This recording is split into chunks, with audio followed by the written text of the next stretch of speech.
নমস্কার। কোনো রাজনৈতিক দল কি কখনো নিজেদেরকে অপরিহার্য বলতে পারে? মানে আমাদের ছাড়া চলবেই না। আসামের একটি দল ঠিক এই দাবিটাই করে। তো চলুন আজ তাদের নিজেদেরই দেয়া কিছু যুক্তির ভিত্তিতে আমরা স্লাইডগুলোর মাধ্যমে একটু তলিয়ে দেখি কেন তারা মনে করে যে আসামের রাজনীতিতে তাদের ভূমিকাটা এতটা জরুরি। প্রথমেই যে প্রশ্নটা মাথায় আসে সেটা হলো, একটা রাজনৈতিক দল কেন নিজেদের এতটা গুরুত্বপূর্ণ বা অপরিহার্য মনে করবে? এই প্রশ্নটাকেই সামনে রেখে আমরা তাদের যুক্তিগুলো এক এক করে দেখব। তো আমরা মোট 5টা ধাপে এগোব।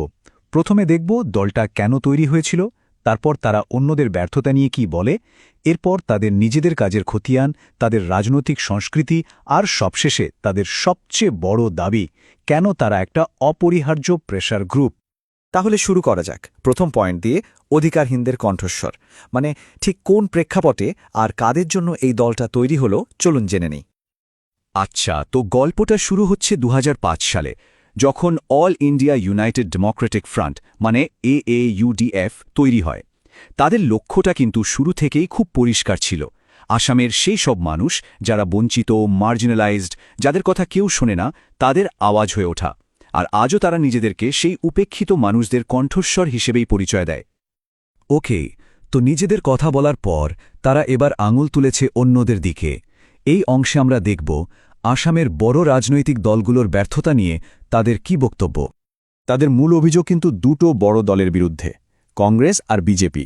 তাদের ভাষ্যমতে কংগ্রেস গরিব মানুষের আসল সমস্যাগুলো দেখেও না দেখার ভান করেছে, আর বিজেপি ক্ষমতায় আসার পর সেই সমস্যাগুলো কমার বদলে আরও বেড়েছে। কংগ্রেস সরকারের সময়কার কিছু নির্দিষ্ট অভিযোগও তারা সামনে এনেছে, যেমন ধরুন এনআরসির ভুলগুলো ঠিক না করা, হাজার হাজার ভোটারের সমস্যার সমাধান না হওয়া, বা নদী ভাঙনের সব হারানো পরিবারদের জমির পাট্টা না দেওয়া। এমনকি ডিটেনশন ক্যাম্প তৈরির মতো গুরুত্বপূর্ণ বিষয়ও তাদের অভিযোগের তালিকায় আছে। আচ্ছা, এই যে ভোটার শব্দটা আমরা শুনলাম, এর মানেটা একটু বুঝে নেওয়া দরকার।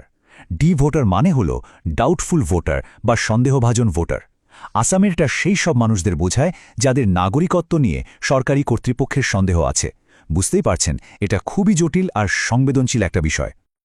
শুধু সমালোচনা করেই কিন্তু তারা থেমে থাকেননি। তাদের দাবি, তারা নিজেরাও অনেক কাজ করেছে। চলুন এবার দেখি এই সমস্যাগুলোর বিরুদ্ধে তারা ঠিক কী ধরনের পদক্ষেপ নিয়েছিল বলে জানায়।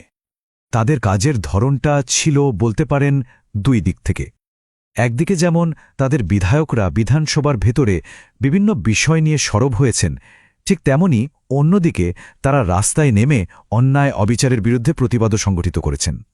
এক কথায় বলতে গেলে তাদের মূল দাবিটাই হল, তারা ধারাবাহিকভাবে সেই সব মানুষের সবচেয়ে জোরালো কণ্ঠস্বর হয়ে থেকেছে যাদের কথা আর কেউ বলে না।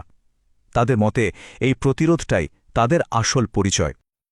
আচ্ছা, এবার একটু অন্য প্রসঙ্গে আসি। মানে দলটার ভেতরের সংস্কৃতিটা কেমন?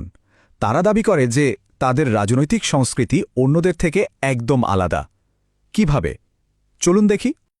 তারা কয়েকটা খুব ইন্টারেস্টিং পয়েন্ট তুলে ধরেছে। যেমন তারা নাকি স্বচ্ছ ভাবমূর্তির, শিক্ষিত আর জনগণের কাছের নেতাদের বেছে নেয়। মাফিয়া রাজনীতি বা গুন্ডা সংস্কৃতি তারা প্রত্যাখ্যান করে। টিকিট বিক্রির মতো দুর্নীতিকে প্রশ্রয় দেয় না, আর সব সম্প্রদায়ের মানুষকে প্রার্থী হওয়ার সুযোগ দেয়। কিন্তু এই দাবির পেছনে যুক্তি কি? আচ্ছা, তাদের দলিল অনুযায়ী AIUDF এখন আসামের দ্বিতীয় বৃহত্তম রাজনৈতিক দল, যেটা অবশ্যই তাদের জনসমর্থনের একটা বড় প্রমাণ। অবশ্যই তাদের বিরুদ্ধে একটা বড় অভিযোগও আছে যে তারা একটি সাম্প্রদায়িক দল। কিন্তু এই ব্যাপারে তাদের বক্তব্যটা কি? তারা এই অভিযোগ পুরোপুরি উড়িয়ে দিয়ে বলে, এটা আসলে বিরোধীদের তৈরি করা একটা মিথ্যা গল্প। তাদের মতে প্রান্তিক মানুষদের আওয়াজকে দাবিয়ে দেওয়ার জন্যই এই ধরনের তকমা লাগানো হয়। আর এখন আমরা চলে এসেছি একদম মূল জায়গাটায়, মানে সেই যুক্তিতে যার উপর ভিত্তি করে তারা নিজেদের অপরিহার্য বলছে। এই প্রেসার গ্রুপ শব্দটা হয়তো অনেকেই শুনেছি, কিন্তু এর আসল মানেটা কি? খুব সহজ করে বললে এটা এমন একটা গোষ্ঠী যারা সরকারের উপর চাপ সৃষ্টি করে এমন কিছু কাজ আদায় করে নেয় যেগুলো সরকার হয়তো উপেক্ষা করে যেত। আর এটাই হলো তাদের যুক্তির সবচেয়ে গুরুত্বপূর্ণ অংশ।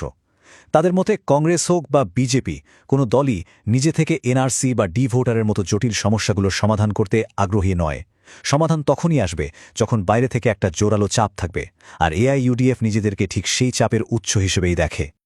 তাদের পুরো যুক্তিটা যেন এই একটা লাইনেই সমঝোতা করা যায়। AIUDF শুধু একটি রাজনৈতিক দল নয়, এটি আসামের অধিকারহীন মানুষের ঢাল, চাপ সৃষ্টিকারী গোষ্ঠী এবং গণতান্ত্রিক কণ্ঠস্বর। এই পুরো আলোচনাটার পর একটা বড় প্রশ্ন কিন্তু আমাদের ভাবায়। একটা গণতান্ত্রিক ব্যবস্থায় AIUDF এর মতো আঞ্চলিক দলগুলোর আসল ভূমিকাটা ঠিক কি? তারা কি সত্যিই প্রান্তিক মানুষের রক্ষা কবচ, নাকি ক্ষমতার রাজনীতিরই আরেকটা অংশ? উত্তরটা হয়তো আপনাদের ভাবনার জন্যই তোলা রইল।